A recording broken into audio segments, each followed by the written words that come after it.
In August of 1930, a Norwegian sealing ship made an unplanned stop at one of the loneliest islands on Earth.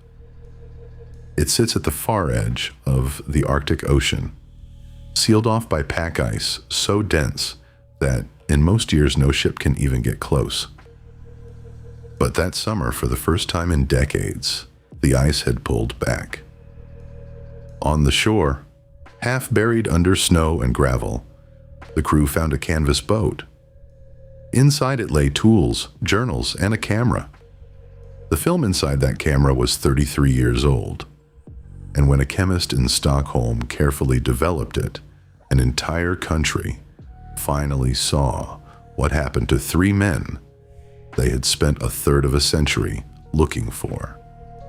This is the story of the Andrée expedition, the men who tried to fly a balloon to the North Pole. By the 1890s, almost every blank space on the world map had been filled in.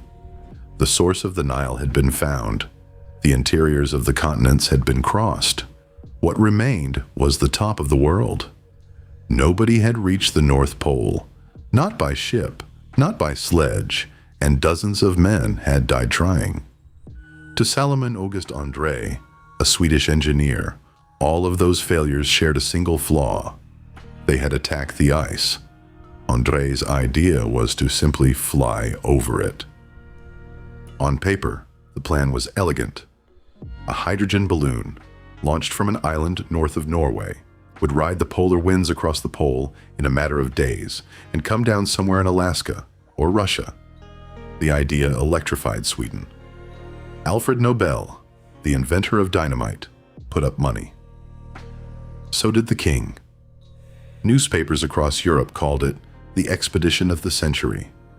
And Andrée chose two companions, Knut Frenkel, an engineer, and Niels Strindberg, a 24-year-old physicist and photographer who had just gotten engaged to a woman named Anna Charlier.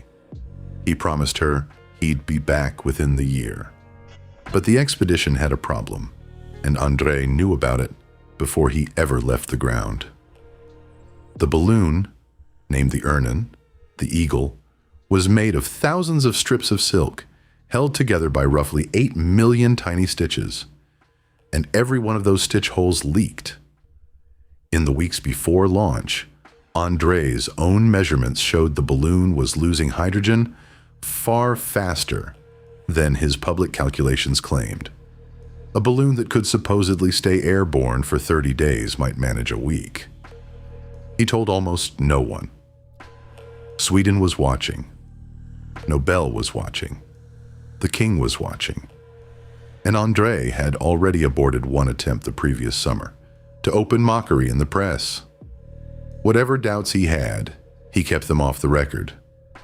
On the 11th of July, 1897, the Eagle lifted off from Danes Island in the Svalbard archipelago, and the expedition effectively ended in the first 3 minutes. The balloon's only steering system was a set of 3 heavy ropes designed to drag along the ice and let the crew angle against the wind. As the Eagle rose over the water, the coils twisted, and 2 of the 3 ropes unscrewed themselves and fell away. The men watching from the shore saw it happen. Some of them reportedly wanted to signal the balloon to stop, but the Eagle was already climbing, and Andrée did not turn back. From that moment on, the 3 men were not flying the balloon. They were simply passengers of the wind. For a while, the wind was kind. Then the fog came. Moisture froze onto the silk.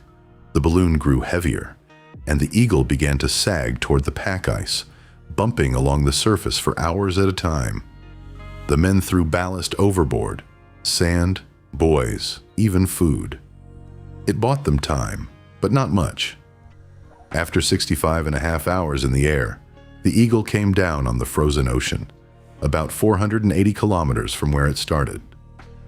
The pole was still 600 kilometers away. No one was hurt. And this is where one of the strangest details of the whole story comes in.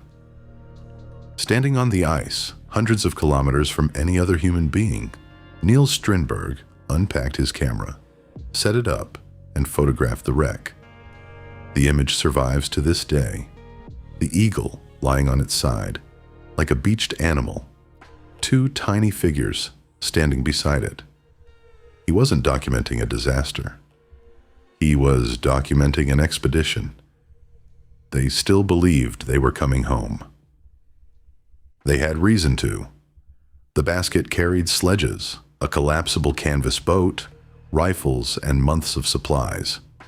2 depots of food and equipment were waiting for them. One on Franz Josef Land to the east, one back near Svalbard. All they had to do was walk. What they discovered instead was something no map could have warned them about.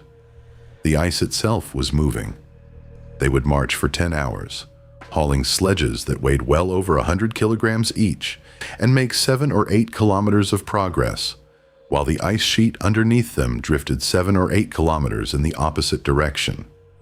Strindberg's journal records days where they walked until they collapsed and ended up farther from their goal than they started. They were walking on a treadmill the size of an ocean. Weeks earlier, they had released carrier pigeons, a gift from a Stockholm newspaper, meant to carry updates home. One of those pigeons actually made it. It landed, exhausted, on the rigging of a Norwegian sealing ship. And the captain, having no idea what he was looking at, shot it. Only later, when the story of the launch reached him, did he turn the ship around and retrieve the bird from the water. The message it carried was dated the 13th of July, 2 days into the flight. It read, "All well on board." That message was the last sign of life anyone would receive from the expedition for 33 years. Through August and September, the 3 men fought their way south across the drifting ice. They shot seals and polar bears for fresh meat. Their journals record aching joints, cramps, diarrhea, and exhaustion, but also, strangely, an almost unbroken calm. Strindberg's diary was written in shorthand as a series of letters to Anna, describing meals and weather as if he were writing postcards. In early October, the ice finally delivered them to solid ground, a small, glacier-covered dome of rock called Kvitoya. White Island, the same island where, decades later, the sealers would land. What happened there took only days. Strindberg died first. We know this because the other 2 men gathered his body and wedged it into a crevice in the rock, a burial in the only ground available. Whatever killed the men of the Andrée expedition, Andrée and Frankel still had the strength to bury their friend when it began. And then, at some point shortly after, they stopped writing. Andrée's final journal entries are fragmentary, smeared, and in places, unreadable. The last legible passages mention the weather, the darkness closing in, and the birds. Here is the part that still bothers researchers today. When the camp was found in 1930, it was full of supplies. There was food, there was ammunition, there was a working stove with fuel in it. These men did not starve, and they did not freeze in some sudden storm. They died in a stocked camp within weeks of reaching land. In 1952, a Danish physician noticed something in the records. The remains of a polar bear at the campsite carried trichinella, a parasite that causes fever, muscle pain, and in severe cases, death.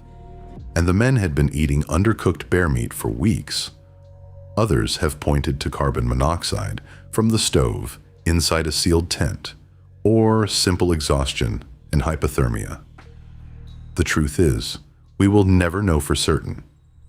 Because when the remains came home to Stockholm, Sweden gave its 3 lost sons a state funeral, and the bodies were cremated without a full autopsy ever being performed.